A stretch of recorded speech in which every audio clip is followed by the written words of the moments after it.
Un agriculteur, patient, protecteur. Et c'est tout un souvenir qui se crée, lointain, footballistique. Celui d'un homme historique qui, en semant sur une terre non fertile, aura récolté plus que n'importe quel coach français. Cette Madeleine de Proust, cette Madeleine de foot, je la dédie à Roux, Guy Roux.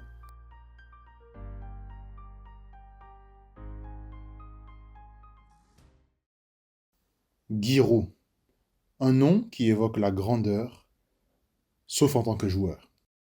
De sa formation à Auxerre jusqu'à son passage au FC Limoges, Guy Roux, le joueur, aura grignoté ses minutes dans la galaxie du football amateur. On lui prédit au maximum un futur en Division 2 si les étoiles s'alignent, mais pas plus. Tout va basculer lors d'un match amical. Nous sommes en 1961. Auxerre reçoit les Anglais du FC Crewe Alexandra. Et là, coup de théâtre. Les Britanniques manquent de joueurs. Ils demandent à l'AJA de leur prêter du matériel humain. Et le jeune Guy Roux se porte volontaire. Il le sent. Son heure est venue. Et bingo, après son match, le président auxerrois, Jean Garneau, lui propose de revenir à son club de cœur. Guy Roux est malin et il impose sa condition. Revenir dans la peau de joueur, mais aussi d'entraîneur. Après plusieurs hésitations, le président choisit le candidat le moins cher pour reprendre le coaching du club en déficit de 8000 francs. Et l'heureux élu, vous l'aurez deviné, c'est Guy Roux. Sans attendre plus longtemps, il montre ses compétences. Sur 12 équipes, l'équipe bourguignonne finit 5e lors de la première saison du coach. Et alors que le club évite 2 fois de suite la relégation lors de sa mobilisation militaire, Guy Roux revient en place et ramène ses hommes dans le haut du tableau. 5e lors de sa 2e saison, il va maintenir l'AJA à la 4e place 4 fois de suite. En 70, 4 ans après son voyage à la Coupe du Monde pour s'affiner tactiquement, Guy Roux réalise l'impensable.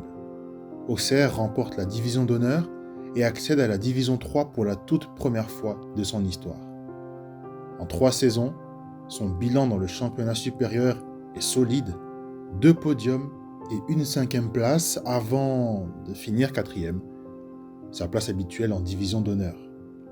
Oui, mais voilà, cette fois ce sera différent. Les 3 premiers sont les équipes réserves de l'OL, de l'AS Saint-Étienne et de l'OM. La règle est claire, les réserves ne peuvent pas monter, et c'est donc Auxerre qui monte en Division 2. 6 ans plus tard, c'est le Graal. Après une glorieuse finale de Coupe de France perdue, Auxerre monte en Division 1, et désormais manager général, Guy Roux démontre sa force visionnaire. Enrichi par le pactole de la Coupe de France, 2 options s'offrent au coach. Créer un centre de formation ou bien s'offrir les services d'Olivier Rouillet. L'attaquant de poche est à cette époque une légende du championnat d'élite. 243 matchs sous les couleurs lorraines de Nancy, 82 buts et surtout un statut de lieutenant 5 étoiles pour un certain Michel Platini. Ouais, rien que ça. Et pourtant, Guy Roux voit loin, à long terme. Et il fonde le centre de formation tant attendu. Et la première promotion sera constituée de légendes qui seront à jamais reconnaissants au coach. Eric Cantona, Basile Boli ou encore Pascal Vaillreur. Visionnaire, Guy Roux a aussi le nez creux. Andrei Sarmak est recruté et on parle là de celui qui deviendra le meilleur buteur historique du club. Visionnaire, paternel, formateur, recruteur, Guy Roux est aussi un tacticien unique.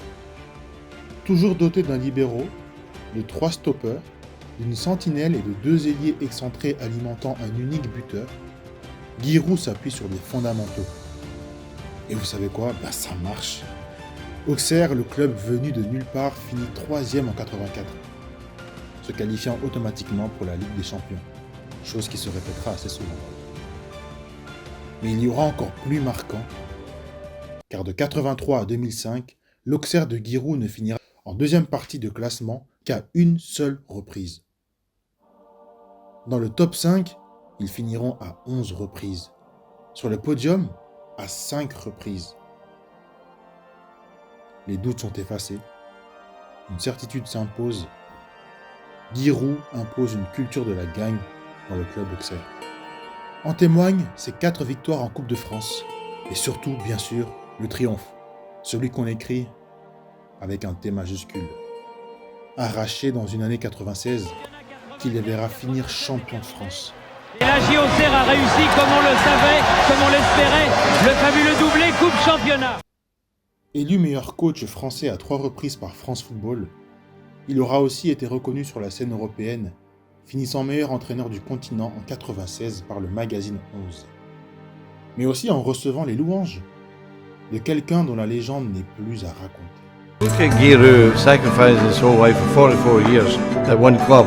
That tells you something really profound, that it made him a really special person. Oui, c'est très gentil de sa part, il aura sa bouteille de Chablis. Glorifié dans la culture populaire grâce au guignol de l'info, Giroud deviendra le papa que tous les footballeurs pros et amateurs rêvent d'avoir. Car Giroud, c'est l'homme qui n'hésitera pas à aller chercher ses hommes en pleine boîte de nuit, à attacher la mobilette de Basile Boli pour que ce dernier ne sorte plus en soirée, à abriter Jean-Marc Ferreri, âgé de 14 ans, lorsque le jeune joueur transfuge du club n'a pas encore trouvé le domicile. Giroud, c'est l'homme au bonnet vissé sur la tête dès le premier coup de vent. C'est aussi l'homme qui aura refusé l'équipe de France. Entraîner la nation, un privilège qui ne repasse pas dans une vie, certes, mais dans l'univers de Giroud, il existait une meilleure voie, un meilleur chemin. Celui de semer une graine sur une terre bourguignonne et de voir fleurir les Basile Boli, Bruno Martini, Eric Cantona, Pascal Vairua, Andrei Zarmak, Stéphane Guivarch, Djibril Cissé, Lionel Charbonnier, Joël Batz, Sabri Lamouchi, Philippe Mexès, Jean-Alain Boumsong, Laurent Blanc ou encore Olivier Capot. Tel un agriculteur patient, sa vision à long terme a payé. Sa vision à long terme a enchanté tout un pays, le pays du football. En tout cas, je voulais vous dire bravo pour ce que vous avez fait pour ce club et pour tout le football français. Voilà. Merci vraiment. Plus que moi. Non, vraiment, merci. Merci.